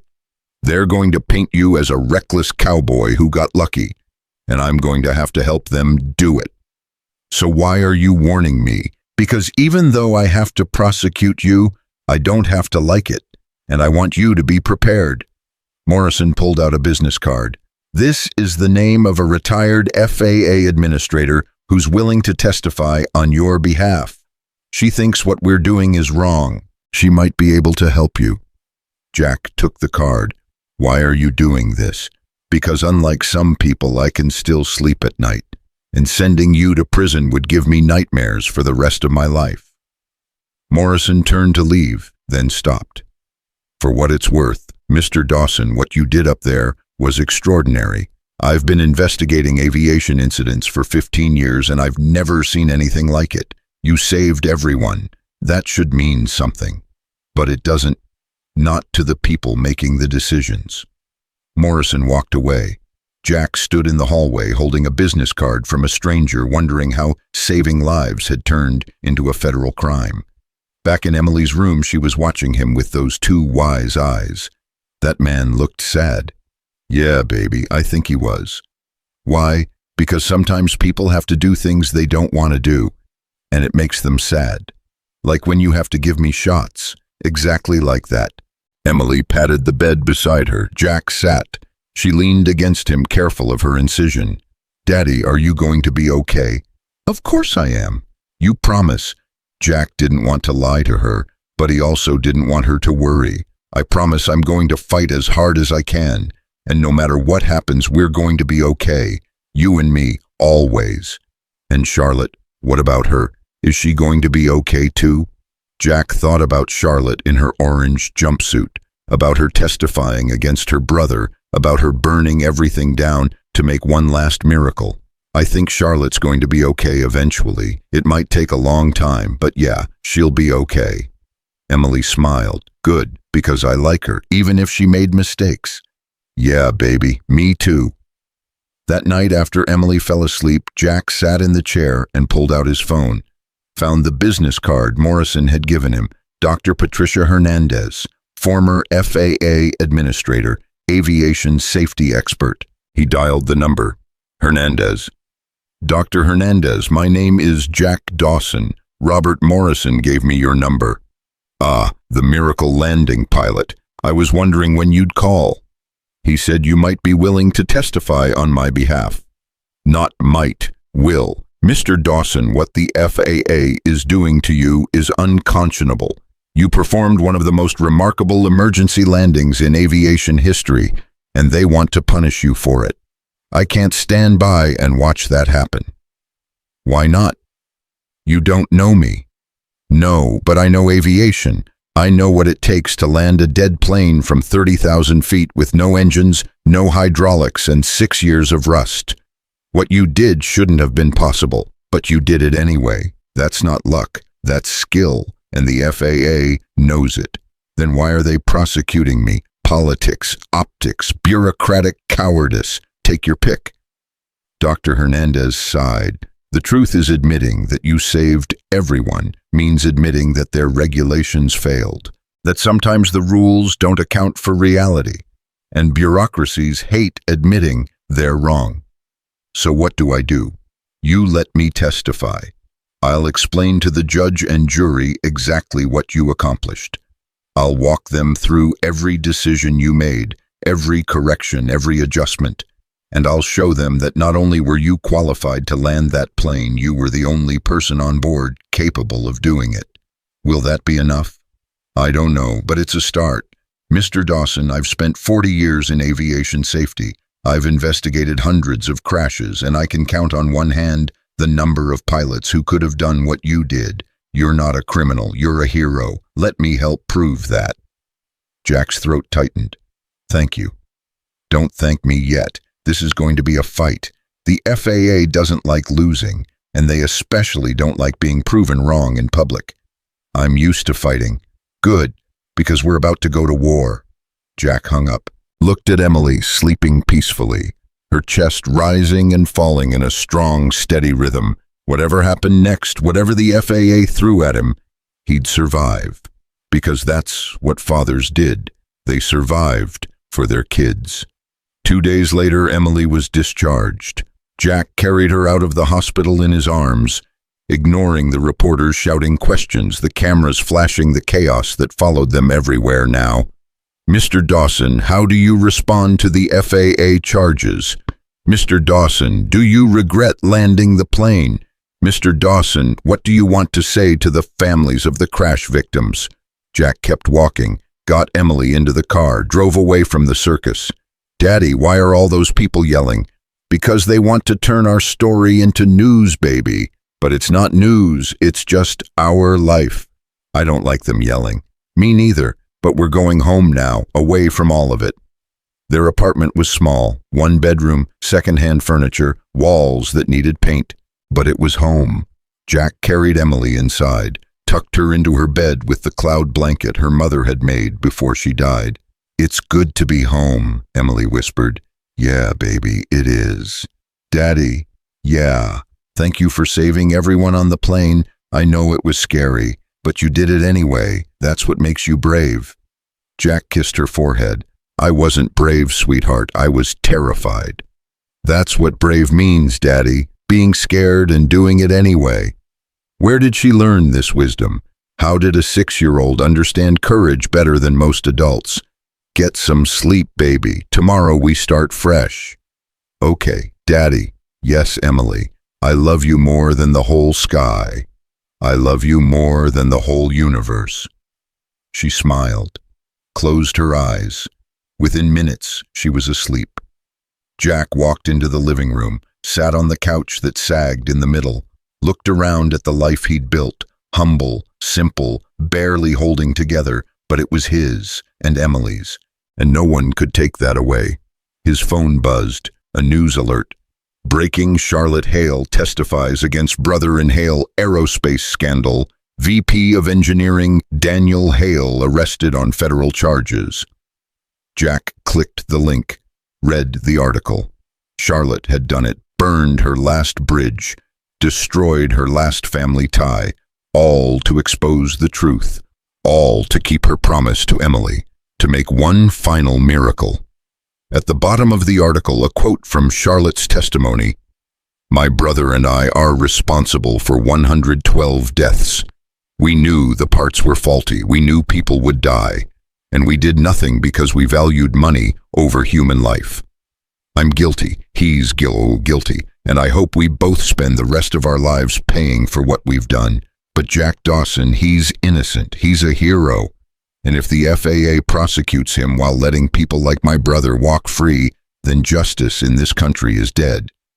Jack read it twice. Then he pulled out his phone and texted Charlotte's number, even though he knew she couldn't receive it. "You kept your promise. Emily would be proud. I'm proud. Thank you for having the courage to do the right thing."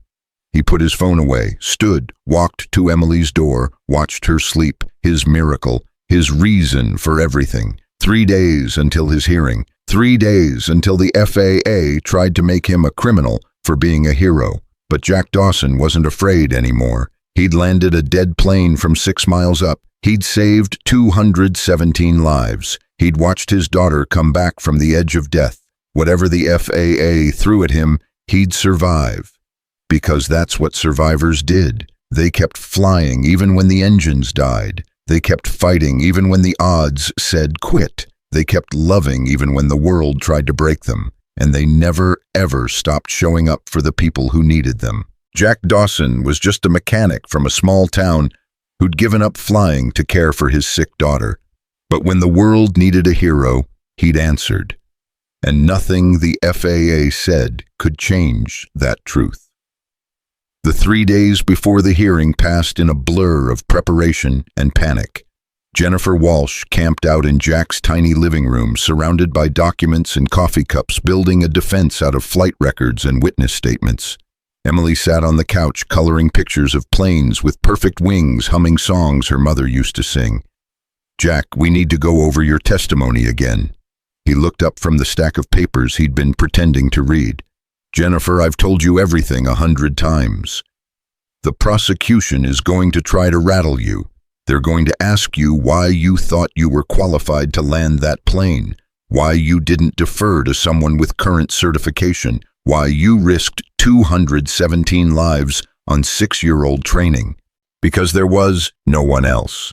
Because deferring meant everyone died. Because 6-year-old training is better than no training at all. Good, say exactly that, but calmer, less defensive. Emily looked up from her coloring. Daddy doesn't sound defensive. He sounds like someone who saved people and doesn't understand why that's bad. Jennifer smiled. Out of the mouths of babes. Emily, you're absolutely right. Jack, that's your entire defense. You don't understand why saving lives is a crime, because it isn't. Let the jury see that confusion. Let them feel how absurd this prosecution is. Jack's phone buzzed. A text from Commander Sarah Lynn. Just landed in Boston, testifying tomorrow on your behalf. We've got this, Jack. Trust the process. He showed Jennifer. She nodded. Sarah's testimony is crucial. She trained you. She can speak to your capabilities in a way no one else can. What if it's not enough? Then we appeal. And we keep fighting. Jack, the media is on your side. Public opinion is overwhelmingly in your favor. Even if the FAA wins in court, they'll lose in the court of public opinion. And that matters. I don't care about public opinion. I care about staying out of prison so I can take care of my daughter. Emily put down her crayon. Daddy, you're not going to prison. How do you know, baby? Because the universe doesn't work that way. You saved people. The universe rewards that, not punishes it. Jack wished he had her faith. Her certainty that the world was fundamentally just. I hope you're right, sweetheart. I am, you'll see. That night, Jack couldn't sleep. He lay in bed staring at the ceiling, running through every moment of that flight, every decision, every correction, wondering if he'd missed something, if there was a detail the FAA could use to prove he'd endangered everyone instead of saving them. His phone lit up, a message from an unknown number. Mr. Dawson, this is Charlotte. Using my lawyer's phone. I heard your hearing is tomorrow. I wanted you to know I submitted a written statement to the court, explaining everything about Daniel, about the defects, about how you saved everyone from my company's negligence. I can't testify in person because I'm in custody, but my statement is part of the record. Jack, you're going to win this. You have to, because if they convict you, it means courage is a crime. And I refuse to live in a world where that's true. Tell Emily I'm thinking of her. Tell her the spider made her miracle. It just took longer than expected. Jack typed back. Thank you for everything. How are you holding up? Better than I deserve. Worse than I'd hoped. But I'm at peace, Jack. For the first time in years, I can sleep without seeing their faces. The 112. Because I finally did something right. I exposed Daniel. I told the truth. I helped you. It's not enough to erase what I did, but it's something. It's more than something, Charlotte. It's everything. Take care of that little girl. She's special. I will. I promise. And Jack, when this is over, when they clear your name, keep flying. Not just planes, life, dreams, hope. Don't let fear ground you ever again. I'll try. That's all any of us can do. The morning of the hearing, Jack stood in front of his bathroom mirror, trying to tie a tie he'd borrowed from Jennifer's paralegal. His hands shook so badly he couldn't get it right. Emily appeared in the doorway. You look fancy, Daddy. I look like I'm playing dress-up. Mommy used to say you looked handsome in ties. Jack's throat tightened. Your mom said a lot of nice things that weren't true. They were all true, you just didn't believe her. Emily walked over. Let me help. She was too short to reach, so Jack knelt. Emily's small fingers worked the tie with surprising skill. How do you know how to do this? YouTube. I looked it up last night. I knew you'd need help. Of course she did. His daughter who planned ahead, who saw problems before they became disasters. There, Emily stepped back. Perfect. Jack looked in the mirror. The tie was crooked, the knot was wrong, but it was tied by his daughter's hands, and that made it perfect. "Thank you, baby. You're going to do great today, Daddy. Just tell them the truth. Truth always wins." Jack wished he believed that. The federal courthouse was chaos. News vans lined the street. Protesters held signs. "Hero, not criminal. Free Jack Dawson. FAA, stop punishing courage." Jack pushed through the crowd. Jennifer on one side, Sarah Lynn on the other. Cameras flashed, questions shouted, strangers reaching out to touch him like he was something sacred. Inside the courtroom, the world went quiet. Mahogany and marble, the American flag, the seal of justice. Everything designed to make people feel small. Jack sat at the defense table, looked around. The gallery was packed. Passengers from the flight, their families, reporters, aviation experts, strangers who'd followed the story. And in the back row, a woman in an expensive suit who looked familiar. It took Jack a moment to recognize her, one of the flight attendants from Flight 227. She caught his eye and nodded. The judge entered. Everyone stood. The United States versus Jack Dawson, case number 2025 CR 847. Please be seated. Judge Margaret Okonkwo, 60s, sharp eyes, a reputation for being tough but fair. We're here today for a preliminary hearing to determine if there's sufficient evidence to proceed to trial. The FAA is charging Mr. Dawson with unauthorized operation of a commercial aircraft failure to maintain proper certification and reckless endangerment. How does the defendant plead? Jennifer stood. Not guilty, Your Honor. And we'd like to request immediate dismissal of all charges on the grounds that Mr. Dawson's actions were necessary to prevent imminent loss of life. The FAA prosecutor stood. David Chen, young, ambitious, the kind of lawyer who saw cases as stepping stones.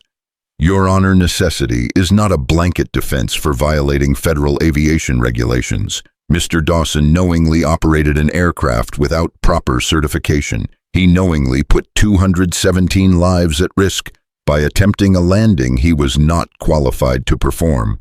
The fact that he succeeded does not negate the recklessness of his actions. Your Honor, Jennifer countered, the FAA's own investigation confirms that both engines failed due to carbon monoxide poisoning from a faulty Hale aerospace valve. Both pilots were unconscious. The aircraft was a glider. Mr. Dawson's choice wasn't between following regulations and breaking them. It was between attempting a landing or letting everyone die. That's not accurate, Chen said. Expert analysis shows that a controlled crash would have had a higher survival rate than an attempted landing by an unqualified pilot. Jack's hands clenched. Jennifer touched his arm gently. Stay calm.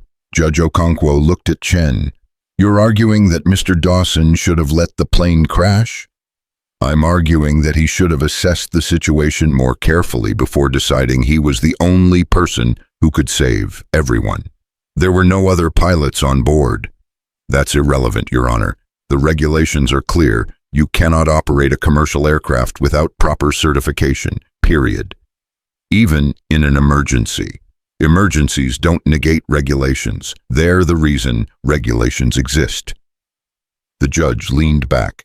Proceed with your case, Mr. Chen, but I warn you this court is not interested in regulatory technicalities at the expense of common sense. Chen called his first witness, an FAA regulations expert who spent 20 minutes explaining why Jack's pilot's license being expired meant he was legally unqualified to fly. Jennifer Cross examined. Dr. Wilson, can an expired license erase training and experience? No, but can it erase muscle memory, instinct skill? That's not the point. What is the point? The point is that federal regulations exist for a reason. We can't have people deciding when rules apply and when they don't. Even when following the rules means everyone dies. Objection, Chen said, argumentative. Sustained, Judge Okonkwo said. Rephrase, Ms. Walsh. Jennifer nodded. Dr. Wilson, in your expert opinion, what should Mr. Dawson have done when he discovered both pilots were unconscious? He should have let the flight attendants follow emergency protocols, which were assess the situation, call for medical help, attempt to revive the pilots. And if the pilots couldn't be revived, then the aircraft would have continued gliding until impact, killing everyone on board. Potentially, but that's speculation. Is it? You said yourself a gliding aircraft will eventually crash. 217 people would have died. That's not speculation, that's physics. Chen objected again. The judge overruled. Jennifer pressed. Dr. Wilson, would you rather have regulations that let people die or people who break regulations to save lives? That's a false choice.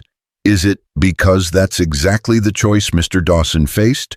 Follow the rules and let everyone die, or break the rules and try to save them. He chose to save them, and you want to punish him for it. I want to uphold the integrity of aviation regulations. At what cost? Ms. Walsh, the judge interrupted. Move on. The prosecution called 3 more witnesses, all saying the same thing. Rules matter. Regulations exist for a reason. Jack Dawson broke the law. Then it was the defense's turn. Jennifer called Commander Sarah Lynn. Sarah took the stand with the bearing of someone who'd commanded respect her entire life. Military posture, clear voice, absolute certainty. Commander Lynn, you trained Jack Dawson, correct? I did, 10 years ago. He was part of the Air National Guard C-130 program. What kind of pilot was he? The best I ever trained. Natural instincts, exceptional spatial awareness, the ability to stay calm under pressure. Jack could fly anything, and I mean anything. Did you maintain contact with Mr. Dawson after his military service ended? No, but I was on duty at Boston Center the night of the emergency landing. I heard his Mayday call, and I knew immediately that if anyone could land that plane, it was Jack. Why? Because I'd seen him do impossible things before. I'd watched him land a C-130 with 1 engine and no hydraulics. I'd watched him talk other pilots through emergencies that should have killed them. Jack Dawson doesn't panic. He doesn't freeze. He assesses and acts. That's what makes him extraordinary. Chen stood to cross-examine. Commander Lynn, when did Mr. Dawson's pilot's license expire? 6 years ago. So for 6 years he hasn't flown, correct. Hasn't maintained proficiency, hasn't kept up with training, hasn't stayed current on regulations. He was caring for his sick daughter, that was his priority. That's very noble, but it doesn't make him qualified to land a commercial aircraft. Sarah's eyes flashed. With all due respect, Mr. Chen, you don't know what you're talking about. I've been in aviation for 30 years. I've trained hundreds of pilots, and I can tell you with absolute certainty that Jack Dawson was more qualified to land that plane than 99% of pilots with current certifications. That's your opinion. That's my expert opinion, based on decades of experience. Jack saved 217 lives that night. He performed a miracle, and you want to punish him for it. That's not justice. That's bureaucratic cowardice. Objection, Chen shouted. Sustained, the judge said, but she was smiling slightly. Jennifer called Dr. Patricia Hernandez next. Dr. Hernandez took the stand like she owned it. Former FAA administrator, 40 years in aviation safety, the kind of credentials that made prosecutors nervous. Dr. Hernandez, you've reviewed the flight data from October 9th. I have, multiple times. What's your expert opinion of Mr. Dawson's performance? It was flawless. He maintained optimal glide speed. He made perfect course corrections. He extended flaps and landing gear at exactly the right moments. He executed a landing that should have been impossible with a precision that stunned everyone who's analyzed the data. In your opinion, could another pilot have done better? No. In fact, I doubt anyone could have done as well. What Mr. Dawson accomplished was extraordinary. It's the kind of flying we'll study in aviation schools for decades. and yet the FAA wants to prosecute him. The FAA is making a mistake, a terrible short-sighted mistake that will have repercussions for years. Chen objected. The judge allowed it. Dr. Hernandez, Jennifer continued, what message does this prosecution send? It says, don't help, don't intervene, don't risk yourself for others, because even if you succeed, even if you save everyone, we'll punish you for not following procedure.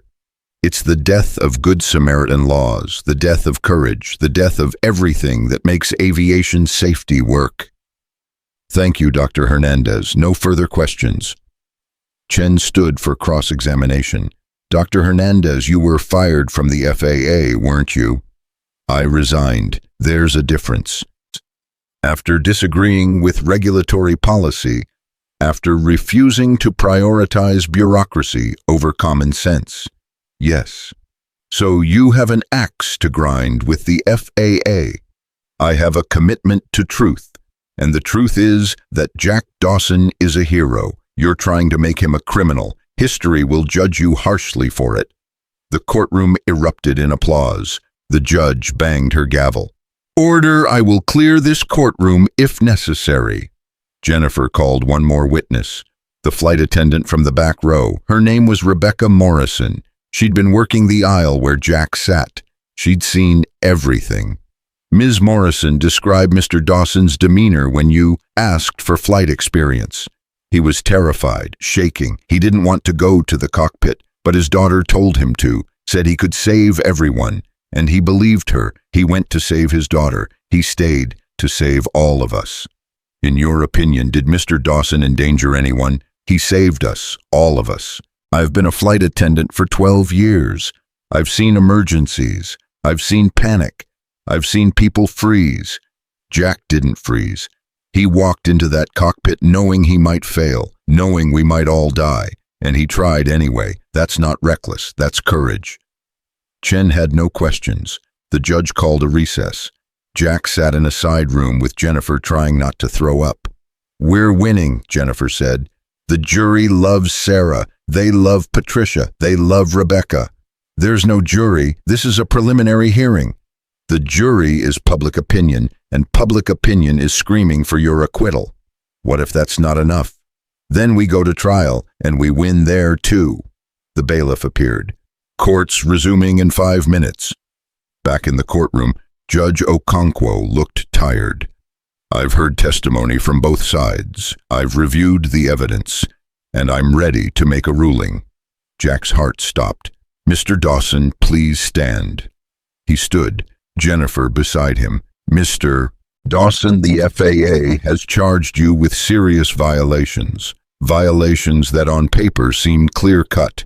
You operated an aircraft without proper certification. That's a fact. You violated federal regulations. Also a fact. Jack's legs felt weak. However, the judge continued, the law is not just a collection of rules. It's a framework for justice. And justice requires context. You were faced with an impossible situation. 217 people were going to die. You had the training, you had the experience, you had the ability, and you had the courage to act when no one else could. She paused. The FAA argues that you should have let the plane crash, that protocols should have been followed, that regulations trump circumstances. I disagree strongly. The purpose of aviation regulations is to save lives. You saved lives. To punish you for that would be a perversion of justice. Chen started to object. The judge cut him off. I'm not finished, Mr. Chen. After reviewing all the evidence, I find that the FAA has failed to meet its burden of proof. The charges against Jack Dawson are dismissed with prejudice, which means they cannot be refiled. The courtroom exploded. Cheering, crying, strangers hugging, reporters rushing out to file stories. Jack stood frozen, unable to process what he'd just heard. Jennifer grabbed his arm. You won, Jack, you won. Sarah was crying. Dr. Hernandez was smiling. Rebecca, the flight attendant, gave him a thumbs up. The judge banged her gavel. Mr. Dawson, I want to say something else. What you did was extraordinary. You saved 217 lives when any reasonable person would have assumed all hope was lost. You are a credit to aviation, a credit to fatherhood, a credit to humanity. This court thanks you for your service, and this court apologizes that you had to defend yourself for doing the right thing. Jack couldn't speak, could barely breathe. Court is adjourned. Outside, the crowd was massive. Thousands of people, signs, chanting, "Hero, hero, hero." Jack walked out into sunlight and noise and a world that had decided he mattered. Reporters swarmed. "Mr. Dawson, how do you feel?" "Relieved, exhausted, grateful." "What are you going to do now?" Jack thought about Emily, about going home, about quiet nights and cloud pancakes and the life he'd almost lost. "I'm going to hug my daughter and never let her go." He pushed through the crowd, got to his car, drove home. Emily was waiting on the front steps. The neighbor who'd been watching her stood nearby, smiling. "Daddy." Emily ran to him. Jack scooped her up, careful of her healing chest. "We won, baby. We won. I told you, the universe rewards courage." Jack laughed, cried, held his daughter, and felt like he could finally breathe. That night his phone rang, a number he didn't recognize. "Mr. Dawson, this is Officer Martinez from the Federal Detention Center.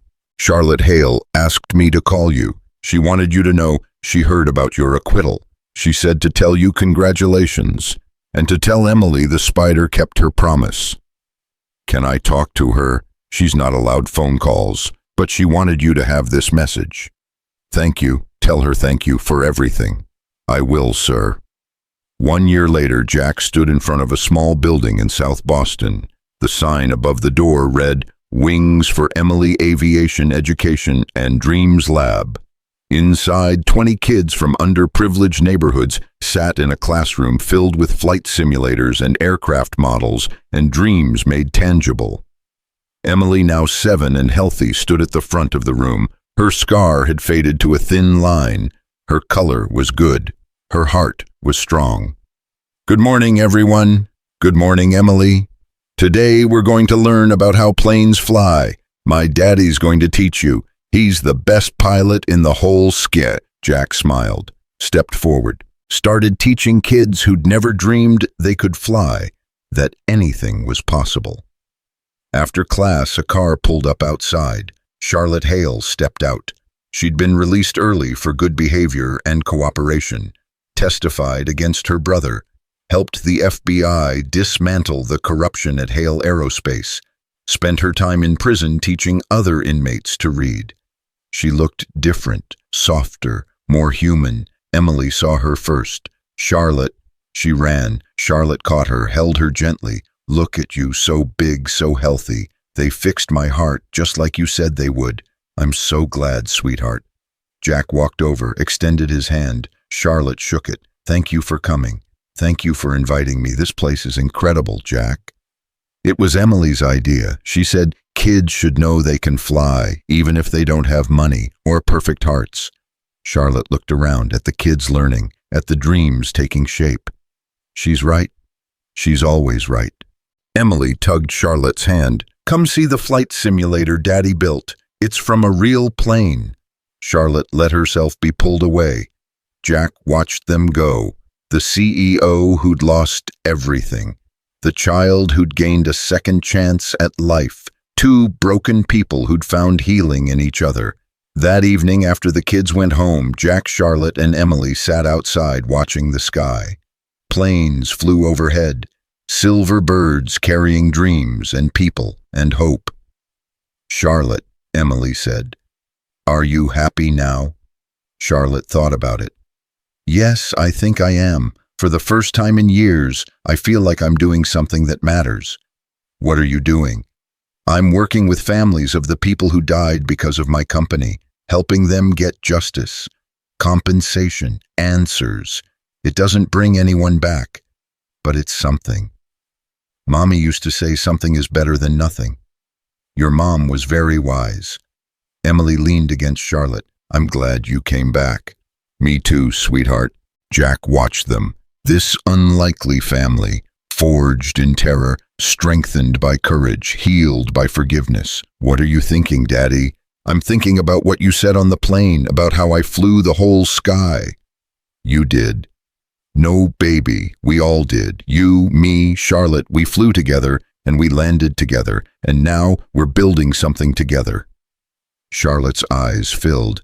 I used to fear falling, spent my whole life avoiding it, running from it. And then I fell, lost everything, crashed harder than any plane. But you know what I learned? What? Emily asked. Sometimes you only find your wings after the fall. Jack smiled. Sometimes the fall is what teaches you to fly. Emily stood up, spread her arms wide. Look at me, I'm flying. She ran across the grass, arms out, giggling. Jack and Charlotte watched her, two broken people who'd found redemption in a child's belief that courage was simple, that love was stronger than fear, that even when the engines died and the world fell apart, you could still choose to save each other. She's going to change the world, Charlotte said softly. She already has, Jack replied. Changed mine, changed yours, changed everyone on that plane. What do you think she'll do when she grows up? Jack watched his daughter run, fearless, whole, alive, anything she wants.